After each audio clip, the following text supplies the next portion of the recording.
Mesdames, Messieurs, bonsoir. 3 ans déjà qu'il fait le bonheur des fonctionnaires togolais et suscite la convoitise des travailleurs des autres secteurs. Le régime obligatoire d'assurance maladie, depuis sa mise en œuvre en 2012, a apporté son assistance à des milliers d'agents de l'État. Le système va s'ouvrir à d'autres bénéficiaires et cela nécessite d'abord une compréhension de son fonctionnement. L'Institut national d'assurance maladie a donc ciblé les organisations paysannes et les artisans de la région des Plateaux avec qui il a largement échangé à Tapamé. Yves Agbevivi. Ils sont des artisans et des agriculteurs à leur propre compte et qui généralement, pour la plupart, ne s'offrent que peu de soins sanitaires, voire pas. Une situation qui se complique quand ils se retrouvent dans l'incapacité de travailler à côté des autres citoyens, des fonctionnaires qui, en contrepartie de leur cotisation, sont pris en charge par l'Institut national d'assurance maladie INAM. Il faut étendre cette couverture aux organisations paysannes et de métiers, et pour y arriver, ces derniers ont besoin de tout savoir sur l'INAM, et c'est pour éclairer ces potentiels bénéficiaires de la région des Plateaux que les responsables de l'Institut national d'assurance maladie ont rencontré les représentants des dites organisations à Atapamé ce 12 février 2015. Le projet, dès le départ, est conçu pour aller bien plus loin que la simple population des fonctionnaires. Nous avons commencé par Lomé avec le secteur privé. Nous avons rencontré les agriculteurs à qui nous avons expliqué ce que nous faisons à l'INAM, ce que constitue l'assurance maladie et comment est-ce que ça fonctionne, qu'est-ce que nous attendons d'eux. Parce que pour être assuré, il faut que l'assuré soit connu, qu'il donne des informations, qu'on puisse le comprendre et pouvoir suivre son fonctionnement afin de l'accompagner tout au long de sa vie. Tenue après la rencontre de Kara pour le compte des régions des Savanes, centrales et de la Kara, la séance d'échange et d'information de Tapamé a réuni des acteurs de la maritime, de Lomé commune et des Plateaux. Toujours pour réduire la précarité au niveau des populations, un projet intitulé « Transfert monétaire » est en cours d'exécution au Togo, notamment dans les régions Kara et Savane. Il vise l'amélioration de l'accessibilité des communautés pauvres au filet de protection sociale. Les ménages identifiés pauvres bénéficient d'un subside de 5 000 francs par mois. Nestor Mouzou. Elle a 21 ans et c'est son deuxième enfant qu'elle tient. Cette femme de Sumbaou, dans la préfecture d'Assali, remplit les conditions d'éligibilité au projet transfert monétaire. Elle a déjà perçu 2 fois les 5 000 francs mensuels que le projet octroie aux bénéficiaires. Avant, je n'avais pas de moyens. Mais maintenant, avec l'argent que je reçois, j'achète du poisson pour enrichir ma sauce. Cela me permet aussi de varier notre alimentation. J'achète du riz, du haricot. Avant, j'utilisais le savon qu'on appelle grève bourré. Aujourd'hui, j'ai changé. J'achète du savon qui miche bien, genre Fanico EDF. Maintenant, je suis heureuse. Tout comme elle, d'autres femmes de la localité sont prises en compte par le projet transfert monétaire, soit parce qu'elles portaient une grossesse au moment de l'identification, soit qu'elles ont des enfants ou supportent des enfants de 0 à 24 mois ou encore des enfants de 25 mois à 59 mois victimes de malnutrition aiguë ou sévère. Ce projet est une véritable manne pour elles. Désormais, si mon enfant tombe malade, je l'amène au dispensaire pour le soigner. Il n'y a pas longtemps, nous avons été hospitalisés à Bafilo. Mon enfant souffrait de paludisme et il était anémié. Aujourd'hui, il est guéri grâce à cet argent.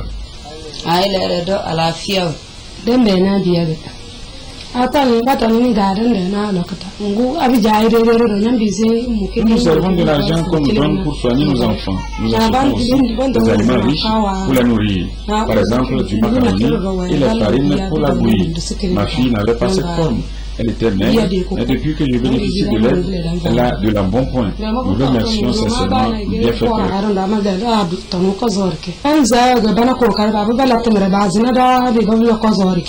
L'octroi de 5 000 francs par mois n'est qu'un volet du projet transfert monétaire qui vise à accompagner les ménages pauvres dans l'accès au filet de protection sociale.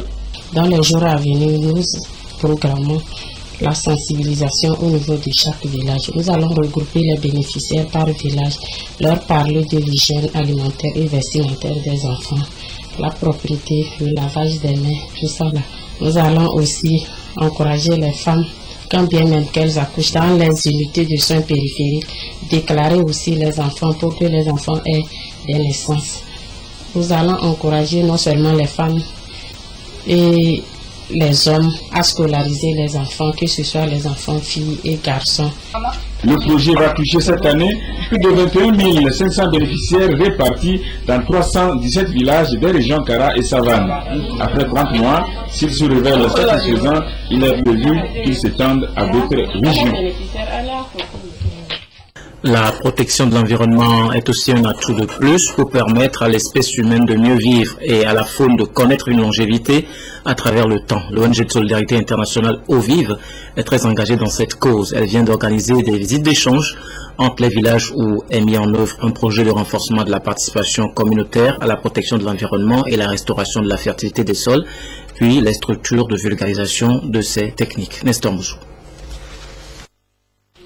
À Djérégou, dans le canton de Téniga, préfecture de Doufelgou, la communauté a fait l'effort de préserver une forêt.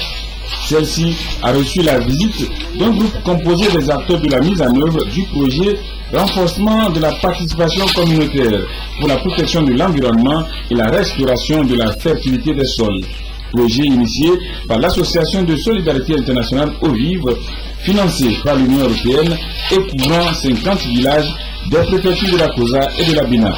Ces villages ont envoyé les présidents des comités de développement et ceux des comités de lutte contre la désertification pour s'inspirer de l'expérience de la communauté de Djérégou par rapport à sa forêt. On a sensibilisé notre population en leur disant nous avons besoin de remonter nos forêts que nous avons perdues il y a plus de cela 20 ans ou 30 ans.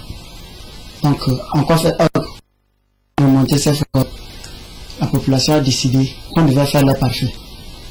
Après les pare-feux, nous sommes arrivés vers certaines personnes qui cultivaient tout autour de ces forêts.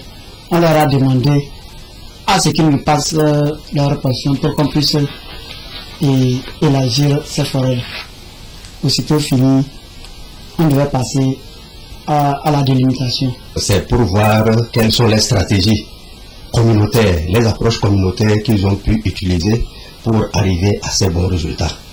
Et quelles sont les difficultés qu'ils ont pu rencontrer et quelles sont les solutions qu'ils ont pu activer pour arriver à ces retombées positives de la protection de l'environnement et de la restauration des sols. Et ce qui est intéressant, c'est qu'ici, ils ont pu élaborer un code forestier communautaire. Les délégués des villages de mise en œuvre du projet renforcement de la participation communautaire pour la protection de l'environnement et la restauration de la fertilité des sols ont reçu une copie du code forestier de Djérégou. Une fois de retour chez eux, ils vont l'adapter à leur réalité. La protection de l'environnement, c'est aussi des ouvrages sanitaires propres et destinés à préserver les populations contre les maladies. La communauté Saint-Jean vient de construire des latrines publiques qu'elle a mises à la disposition de la municipalité de Lomé. La cérémonie d'inauguration de ces infrastructures avec Sonia Amenikpo et Albertine Yakin. Cet espace utilisé comme toilette publique par les riverains vient d'être doté d'une infrastructure. C'est donc pour amener les citoyens à adopter des comportements civiques et surtout au respect de l'environnement que la communauté Saint-Jean de Lomé a initié ce projet d'ouvrage d'assainissement. Nous voyons que dans ce terrain-là, tous les jours, ils venaient faire leurs besoins naturels. C'est quelque chose qui est à la fois humiliant pour eux et puis aussi dégradant pour l'environnement. Donc c'est mon prédécesseur, le père Étienne Boudet, qui a eu cette initiative et qui a voulu offrir à la population ces toilettes publiques.